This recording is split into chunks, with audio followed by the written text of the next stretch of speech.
안녕하세요. 오늘도 삶의 맛, 인생라면 채널을 찾아주셔서 감사합니다.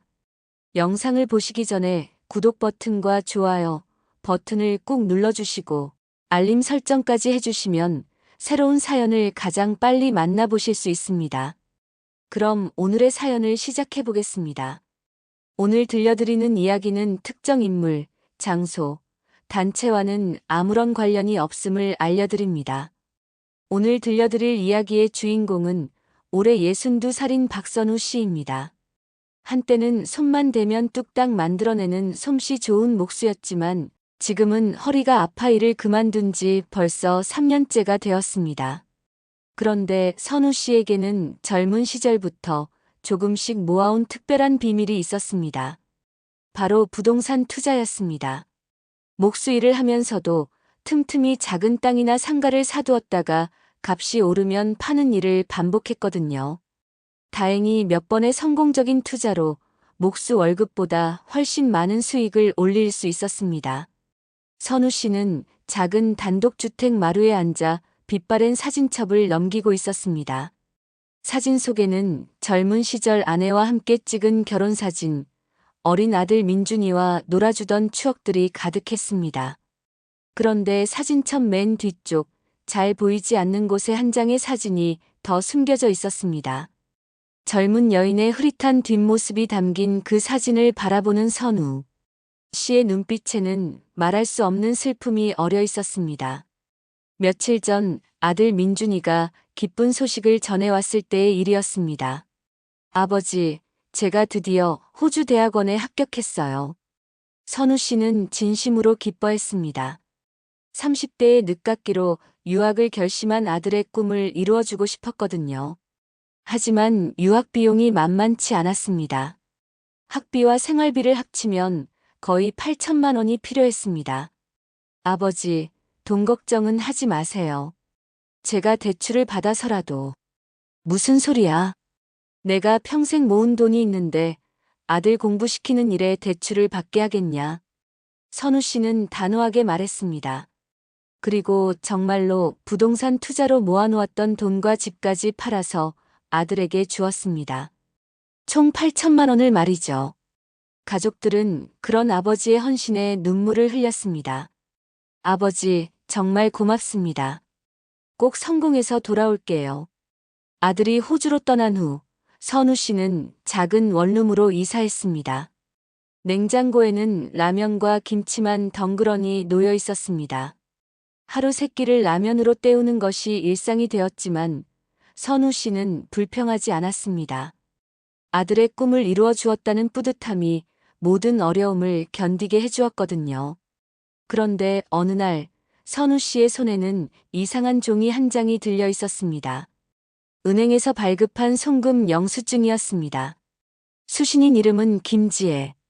송금액은 50만 원. 선우 씨는 그 영수증을 서랍 깊숙이 숨기며 깊은 한숨을 내쉬었습니다. 하지만 선우 씨도 몰랐습니다. 자신의 이런 모습을 아내 순희 씨가 몰래 지켜보고 있었다는 것을요. 호주에서 공부를 시작한 민준이는 매주 화상통화로 안부를 전했습니다. 아버지, 혹시 몸은 괜찮으세요? 라면만 드시지 마시고 제대로 된 식사도 하세요. 걱정 마라. 아버지가 얼마나 건강한 줄 아냐. 선우 씨는 밝게 웃으며 대답했지만 화면 너머로는 보이지 않는 곳에서 또 다른 휴대폰이 진동하고 있었습니다. 문자 메시지였습니다. 아버지, 이번 달 생활비 보내주셔서 감사해요. 지혜가. 선우 씨는 급히 그 휴대폰을 꺼버렸습니다. 민준이는 아버지의 당황한 표정을 눈치채지 못했습니다. 한편 아내 순희 씨는 남편이 혼자 지내는 것이 걱정되어 자주 찾아왔습니다. 하지만 순희 씨의 마음속에는 며칠 전부터 불안한 생각이 자리 잡고 있었습니다. 남편이 은행 영수증을 숨기는 모습을 목격했기 때문이었습니다. 여보, 정말 괜찮아요? 민준이 아버지 걱정을 많이 해요. 괜찮다고 했잖아. 나 혼자 사는 것 좀 뭐 어렵겠어. 하지만 순희 씨의 눈에는 남편의 변화가 더욱 뚜렷하게 보였습니다. 예전보다 말수가 줄었고 자주 멍하니 창밖을 바라보곤 했습니다. 그리고 가끔 휴대폰을 들여다보며 무언가를 고민하는 모습도 보였습니다. 더욱 이상한 것은 남편이 가끔 외출할 때마다 은행에 들르는 모습이었습니다. 여보, 혹시 무슨 걱정이라도 있어요? 요즘 은행에 자주 가시는 것 같은데. 순희 씨가 조심스럽게 물어보자 선우 씨는 순간 당황했습니다. 무슨 소리야? 은행에 언제 자주 갔다고 그래? 아니에요. 그냥 제가 잘못 본 것 같네요. 선우 씨는 애써 웃으며 둘러댔습니다. 하지만 마음속 깊은 곳에서는 오래전부터 묻어두었던 죄책감이 다시 고개를 들기 시작했습니다. 사실 선우 씨에게는 30년 넘게 숨겨온 비밀이 있었습니다. 그것은 민준이가 태어나기 전 선우 씨가 28살이었을 때의 일이었습니다. 당시 선우 씨는 건설 현장에서 몫으로 일하며 순희 씨와 결혼을 앞두고 있었습니다. 그런데 공사 현장 근처 식당에서 일하던 한 여자를 만나게 되었습니다. 그녀의 이름은 미영이었습니다. 미영이는 순희 씨와는 전혀 다른 매력을 가진 여자였습니다. 첫눈에 반해버린 선우 씨는 자신도 모르게 그녀에게 빠져들었습니다. 하지만 이미 순희 씨와 결혼을 약속한 상태였고 양가 부모님들도 모두 알고 계신 상황이었습니다. 선우야, 나도 내가 좋지만 이미 정해진 일이잖아. 우리 이제 그만 만나자. 미영이는 현실적인 여자였습니다. 하지만 선우 씨는 쉽게 포기할 수 없었습니다. 결국 결혼식을 한 달 앞두고 미영이와 관계를 가졌습니다. 그리고 그 일은 아무도 모르는 비밀이 되었습니다. 선우 씨는 예정대로 순희 씨와 결혼했고 미영이는 고향으로 돌아갔습니다. 모든 것이 끝난 줄 알았습니다. 그런데 결혼한 지 3년 후 미영이로부터 전화가 왔습니다. 선우야, 미안해. 사실 내 아이가 있어. 선우 씨는 하늘이 무너지는 것 같았습니다. 미영이는 혼자서 아이를 키우고 있었고 그 아이가 바로 지혜였습니다. 아무것도 바라지 않아. 그냥 내가 알고 있었으면 해서. 미영이는 그렇게 말했지만 선우 씨는 죄책감에 시달렸습니다. 자신의 잘못으로 생긴 아이를 모른 척할 수는 없었습니다. 그래서 몰래 생활비를 보내기 시작했습니다. 처음에는 10만 원, 20만 원 정도였지만 시간이 갈수록 그 금액은 점점 늘어났습니다. 미영이가 세상을 떠난 후에는 지혜에게 직접 돈을 보냈습니다. 지혜는 선우 씨를 아버지라고 부르며 감사 인사를 전했지만 만난 적은 한 번도 없었습니다. 선우 씨는 그것이 자신이 할 수 있는 최소한의 책임이라고 생각했습니다. 그런데 문제는 지혜에게 보내는 돈이 점점 늘어나고 있다는 것이었습니다. 처음에는 월 10만 원 정도였는데 지혜가 대학에 들어가면서 30만 원, 졸업 후에는 50만 원까지 늘어났습니다. 지혜가 직장을 구하는 동안 생활이 어렵다고 하니 어쩔 수 없었던 것입니다. 다행히 부동산 투자로 모아둔 돈이 있어서 가능한 일이었지만 아들의 유학비를 마련하느라 대부분을 써버린 지금 상황에서는 부담이 될 수밖에 없었습니다. 민준이가 호주에 간 지 2달이 지났을 무렵 선우 씨는 점점 더 조심스러워졌습니다. 지혜에게 보낼 돈을 마련하기 위해 마지막 남은 작은 상가 하나를 팔아야 했거든요. 하지만 그 과정에서 실수를 하고 말았습니다. 어느 날 선우 씨가 부동산 중개사무소에서 돌아오다가 계약서를 떨어뜨린 것입니다. 마침 그때 순희 씨가 장을 보고 돌아오는 길이었습니다. 여보, 이게 뭐예요? 순희 씨가 주워든 서류를 보고 깜짝 놀랐습니다. 남편이 상가를 팔았다는 계약서였거든요. 그것도 꽤 큰 금액이었습니다. 아, 그게. 선우 씨는 당황해서 말을 제대로 하지 못했습니다. 여보, 상가가 또 있었어요? 그럼 민준이 유학비 때문에 집을 팔 필요가 없었던 거 아니에요? 순희 씨의 목소리에는 의심이 가득했습니다. 남편이 자신에게 거짓말을 했다는 생각이 들었거든요. 아니야, 이건 작은 거야. 민준이 유학비에는 턱없이 부족해서. 작은 게 3천만 원이에요? 여보, 저한테 숨기는 게 또 있는 거 아니에요? 순희 씨는 더 이상 참을 수 없었습니다. 그동안 남편의 이상한 행동들이 모두 연결되어 보였거든요. 하지만 이날은 더 이상 추궁하지 않았습니다. 남편의 당황한 모습을 보니 뭔가 큰 일이 있는 것 같았거든요. 여보, 오늘은 그만 들어가세요. 나중에 다시 이야기해요. 순희 씨는 이렇게 말하며 서류를 남편에게 돌려주었습니다. 하지만 마음속으로는 큰 충격을 받았습니다.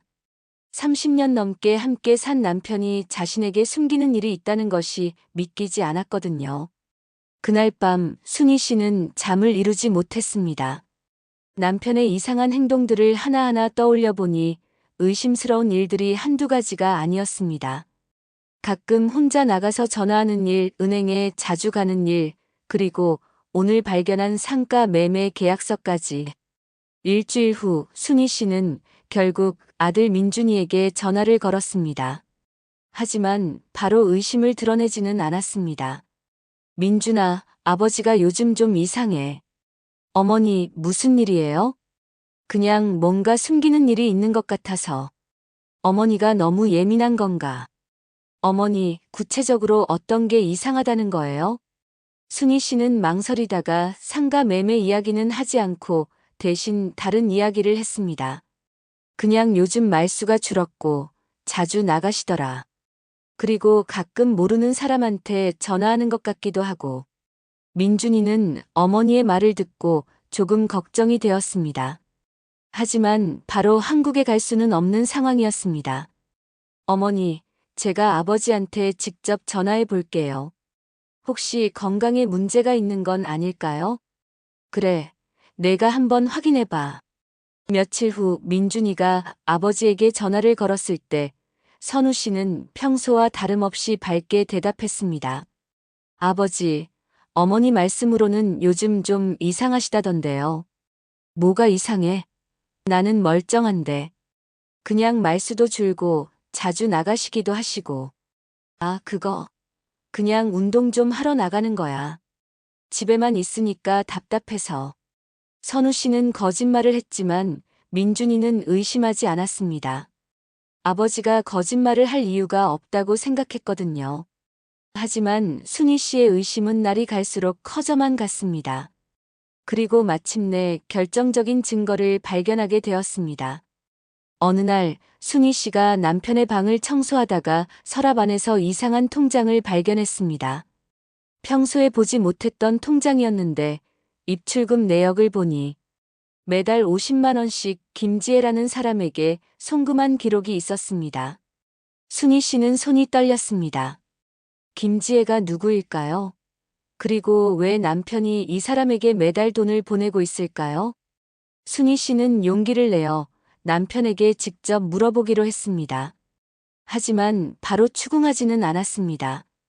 대신 며칠 동안 남편의 행동을 더 자세히 관찰했습니다. 그러던 어느 날 선우 씨가 또 외출할 때 순희 씨가 뒤따라갔습니다.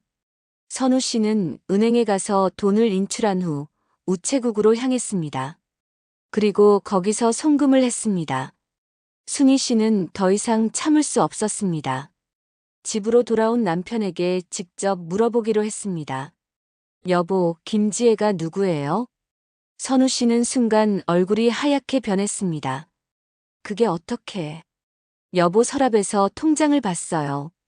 매달 50만 원씩 보내시더라고요. 이분이 누구예요? 순희 씨의 목소리는 떨리고 있었습니다. 30년 넘게 결혼 생활을 하면서 이런 충격을 받은 것은 처음이었거든요. 당신 혹시 다른 여자라도 있는 거예요? 순희 씨의 직격탄에 선우 씨는 더 이상 숨길 수 없다는 것을 깨달았습니다. 미안해. 정말 미안해. 선우 씨의 고백에 순희 씨는 주저앉았습니다. 정말로요? 정말로 다른 여자가 있는 거예요? 지금은 아니야. 그건 아주 오래전 일이야. 얼마나 오래전요? 우리가 결혼하기 전이야. 순희 씨는 남편의 말을 이해할 수 없었습니다. 결혼하기 전이면 왜 지금까지 돈을 보내요? 선우 씨는 한참을 망설이다가 모든 것을 털어놓기로 했습니다. 그 사람과 사이에서 아이가 태어났어. 그래서 책임감에 돈을 보내는 거야. 순희 씨는 귀를 의심했습니다. 아이요? 그럼 민준이한테는 형제가 있다는 말이에요? 응, 딸이야. 지혜라고 해. 순희 씨는 온몸에 힘이 빠졌습니다. 30년 넘게 모르고 살았던 일이었거든요. 그럼 여보는 30년 넘게 저를 속이고 살아온 거네요. 미안해. 정말 미안해. 어떻게 말해야 할지 몰랐어. 순희 씨는 울음을 터뜨렸습니다. 배신감과 동시에 허탈감이 밀려왔습니다. 그럼 민준이 유학비도 거짓말이었어요? 사실은 돈이 더 있었던 거죠? 아니야. 그건 정말로 내가 가진 전부였어. 지혜한테 보내는 돈은 따로 모아둔 작은 돈이었어. 하지만 순희 씨는 남편의 말을 믿을 수 없었습니다. 작은 돈이 매달 50만 원이에요? 1년이면 600만 원이에요. 그럼 여보는 저희한테는 라면 끓여 먹으라고 하면서 다른 딸한테는 매달 50만 원씩 보낸 거네요. 순희 씨의 분노는 점점 커져갔습니다. 여보, 저는 당분간 여보와 같이 살 수 없을 것 같아요. 순희 씨는 이렇게 말하고 친정으로 가버렸습니다. 선우 씨는 혼자 남겨진 채 깊은 후회에 빠졌습니다.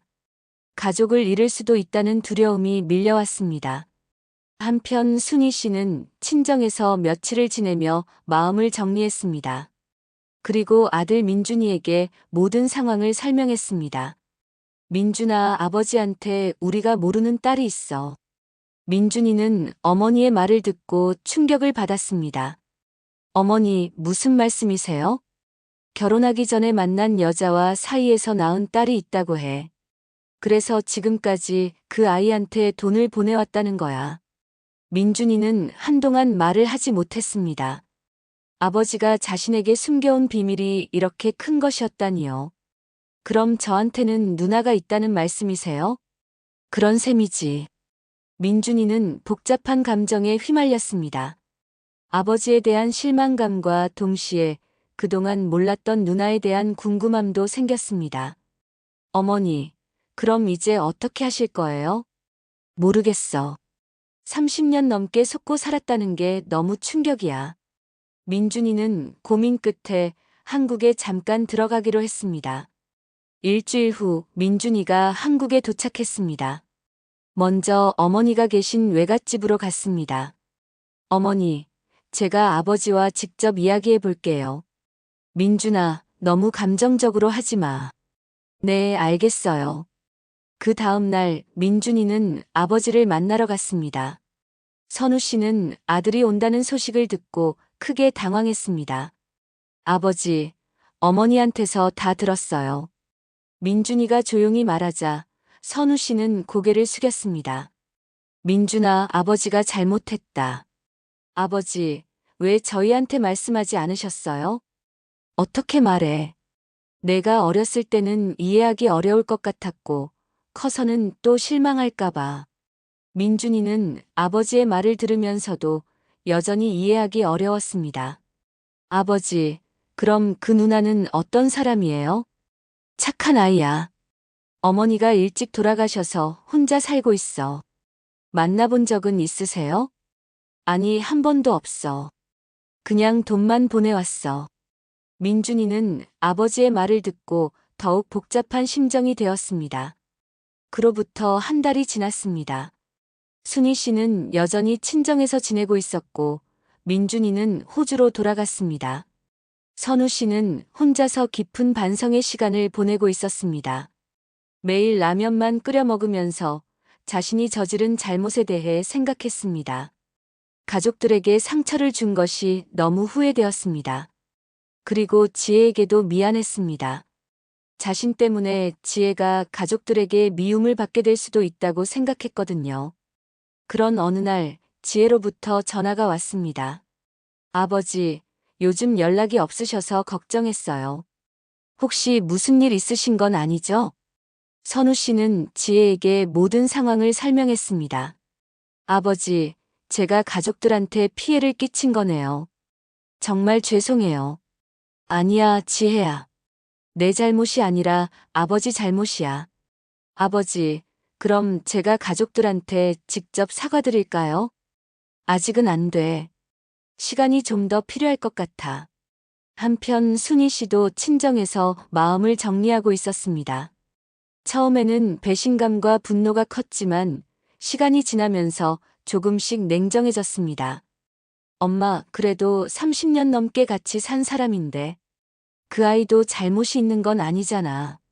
친정 어머니의 말에 순희 씨는 고개를 끄덕였습니다. 맞아요. 그 아이는 정말 불쌍해요. 아버지도 없이 자랐을 테니까. 그럼 한번 만나보는 게 어떨까? 어떤 아이인지 보고 나서 결정해도 늦지 않아. 순희 씨는 어머니의 제안을 진지하게 생각해 봤습니다. 한편 호주에 있던 민준이도 계속 고민하고 있었습니다.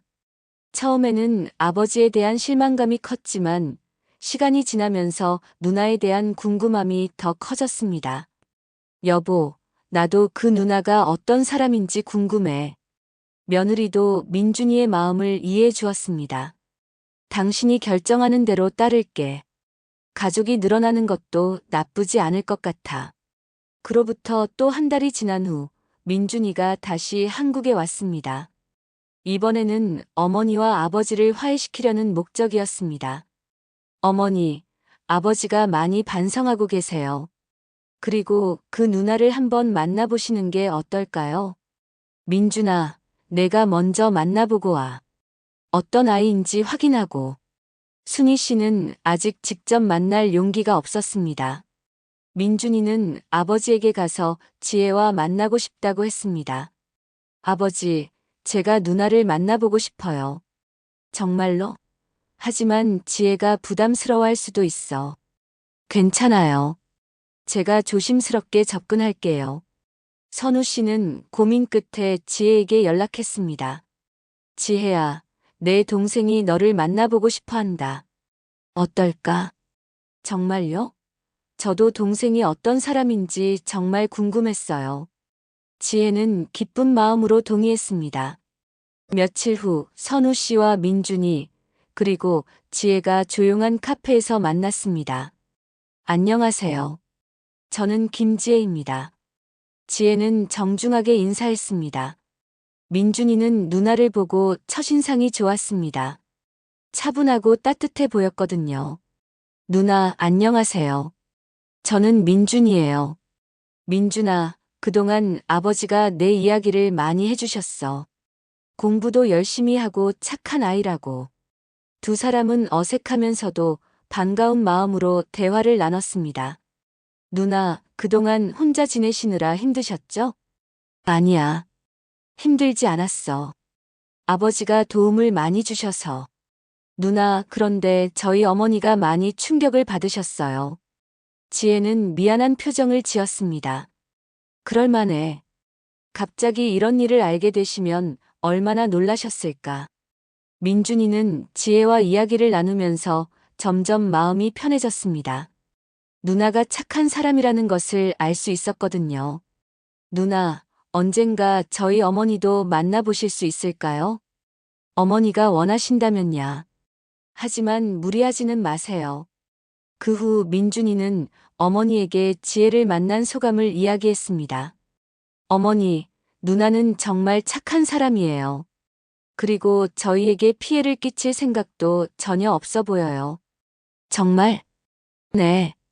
오히려 어머니한테 미안해하고 계세요. 순희 씨는 아들의 말을 듣고 마음이 조금 누그러졌습니다. 그럼 나도 한번 만나볼까? 며칠 후 순희 씨와 지혜가 만났습니다. 순희 씨는 처음에는 어색했지만 지혜의 진심 어린 사과를 받고 마음이 움직였습니다.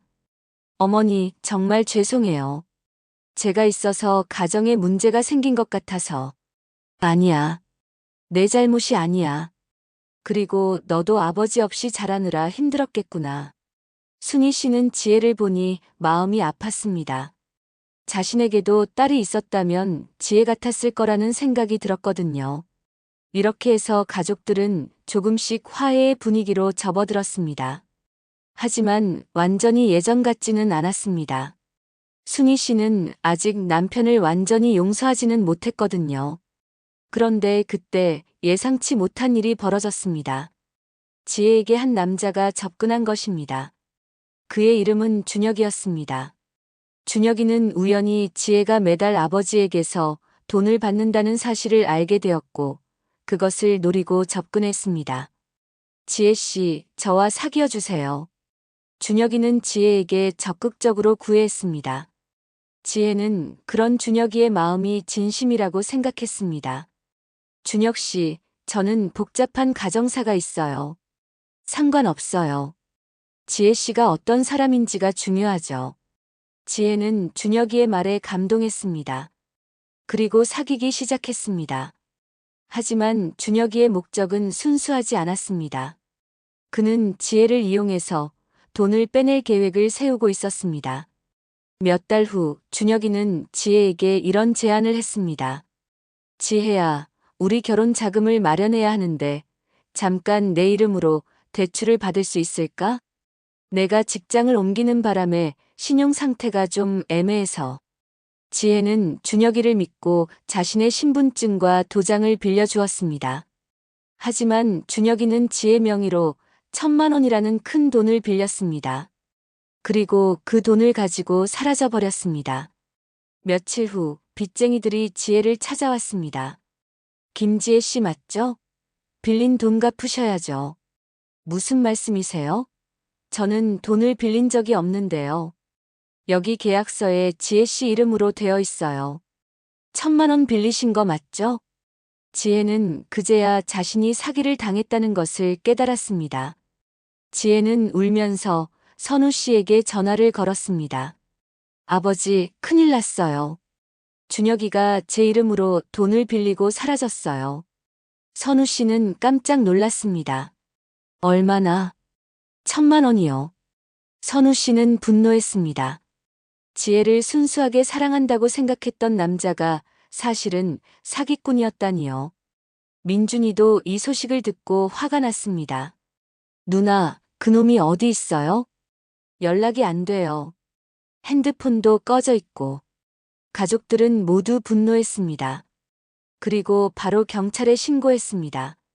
경찰 조사 결과 준혁이는 여러 여자들에게 비슷한 수법으로 사기를 친 전문 사기꾼이었습니다. 지혜 씨, 이 남자가 다른 여성들에게도 같은 방법을 썼습니다. 총 3명의 여성을 속여서 2,500만 원 정도를 빼돌린 것으로 보입니다.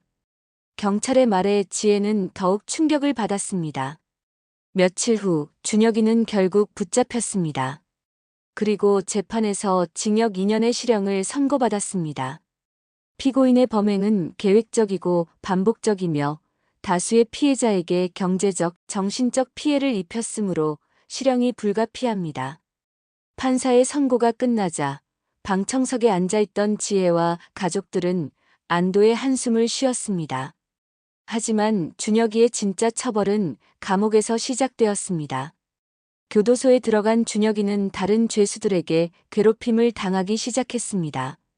여자들을 속여서 돈을 빼앗은 비겁한 놈이라는 소문이 퍼지면서 다른 죄수들의 표적이 된 것입니다. 야, 너 여자들 울리고 돈 뺏어 먹었다며? 아니에요, 그게 아니라. 뭐가 아니야? 너 같은 놈은 여기서 제대로 혼나야 해. 준혁이는 매일 다른 죄수들에게 얻어맞았습니다. 그리고 면회를 와주는 사람도 없었습니다.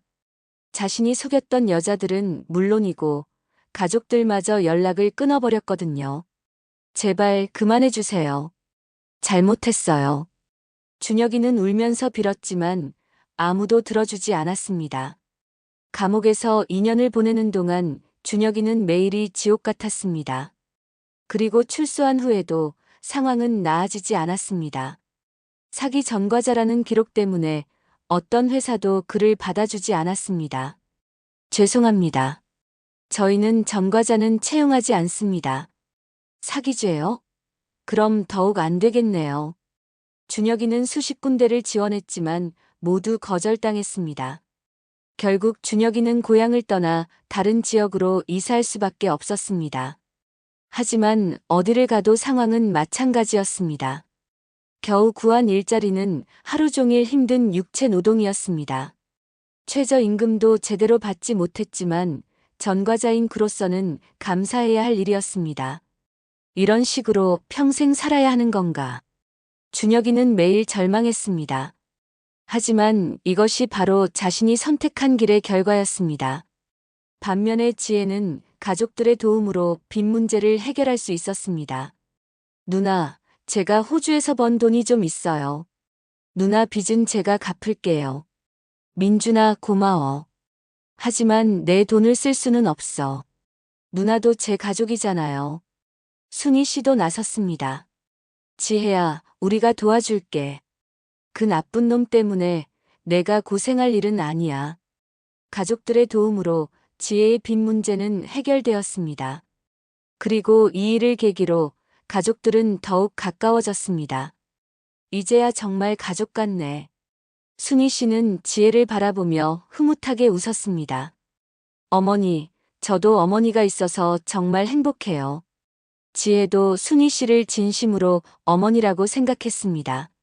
선우 씨도 가족들의 용서를 받고 다시 함께 살 수 있게 되었습니다. 미안했어, 당신. 그리고 고마워. 이제 끝난 일이에요. 앞으로는 서로 숨기는 일 없이 살아요. 순희 씨와 선우 씨는 서로를 다시 사랑하게 되었습니다. 그리고 1년 후 민준이가 호주에서 우수한 성적으로 졸업하고 돌아왔습니다. 아버지, 어머니, 누나, 저 돌아왔어요. 공항에서 민준이를 맞이한 가족들은 모두 눈물을 흘렸습니다. 우리 아들 정말 잘했어. 선우 씨는 아들을 꼭 안아주었습니다. 지혜도 새로운 직장에서 어린이 돌보미로 일을 시작했습니다. 아이들을 좋아하는 지혜에게는 천직이었습니다. 누나, 일은 어때요? 정말 좋아. 아이들이 너무 예뻐. 그리고 그곳에서 지혜는 좋은 사람도 만났습니다. 동료로 일하던 정훈이라는 남자였습니다. 정훈이는 지혜의 과거를 모두 알면서도 지혜를 진심으로 대해 주었습니다. 지혜 씨, 과거는 중요하지 않아요. 지금의 지혜 씨가 얼마나 착하고 좋은 사람인지가 중요하죠. 정훈이의 말에 지혜는 다시 사랑에 대한 희망을 가질 수 있었습니다. 민준이도 정훈이를 보고 안심했습니다. 누나, 이번에는 정말 좋은 사람 만난 것 같아요.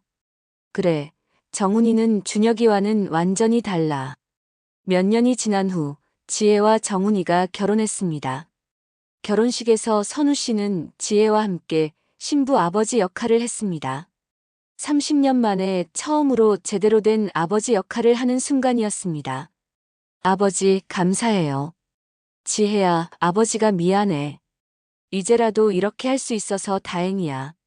한편 그 시각 준혁이는 여전히 혼자서 라면을 끓여 먹으며 외로운 시간을 보내고 있었습니다. 아무도 찾아오지 않는 낡은 원룸에서 자신이 저지른 죄의 대가를 치르며 살아가고 있었습니다. 내가 정말 바보였구나. 준혁이는 매일 후회했지만 이미 돌이킬 수 없었습니다. 지금 선우 씨는 가족들과 함께 행복한 시간을 보내고 있습니다. 손자와 손녀도 생겨서 더욱 즐거워졌습니다. 할아버지, 우리 아이들이 자라서 사촌끼리 사이좋게 지냈으면 좋겠어요. 그럼 당연하지. 이제 우리는 진짜 큰 가족이야. 선우 씨는 손자들을 바라보며 행복했습니다. 비록 젊은 시절의 실수로 힘든 시간을 보냈지만 결국에는 모든 것이 좋은 방향으로 해결되었거든요. 그리고 무엇보다도 가족들이 자신을 용서해 준 것이 가장 고마웠습니다. 이제야 마음이 편해졌네. 선우 씨는 가족들과 함께 저녁을 먹으며 진정한 행복을 느꼈습니다. 더 이상 숨길 것도 없고 걱정할 것도 없는 평범하지만 행복한 일상이었습니다. 하지만 준혁이는 여전히 혼자서 라면을 먹으며 쓸쓸한 나날을 보내고 있습니다. 다른 사람을 속이고 이용한 대가를 평생 치르며 살아가야 하는 것입니다. 여러분, 오늘 이야기는 여기서 마무리하겠습니다. 숨겨진 비밀이 가족에게 상처를 주기도 하지만 진실을 말하고 진심으로 반성한다면 용서받을 수 있다는 것을 보여주는 이야기였습니다. 하지만 다른 사람을 속이고 이용하려는 사람들은 반드시 그에 맞는 벌을 받게 된다는 것도 잊지 마시기 바랍니다. 준혁이처럼 평생 외롭게 후회하며 살아가는 것이 바로 나쁜 사람들의 마지막 모습입니다. 그럼 다음에도 좋은 이야기로 찾아뵙겠습니다. 구독과 좋아요, 알림 설정 잊지 마시고 오늘도 행복한 하루 보내세요.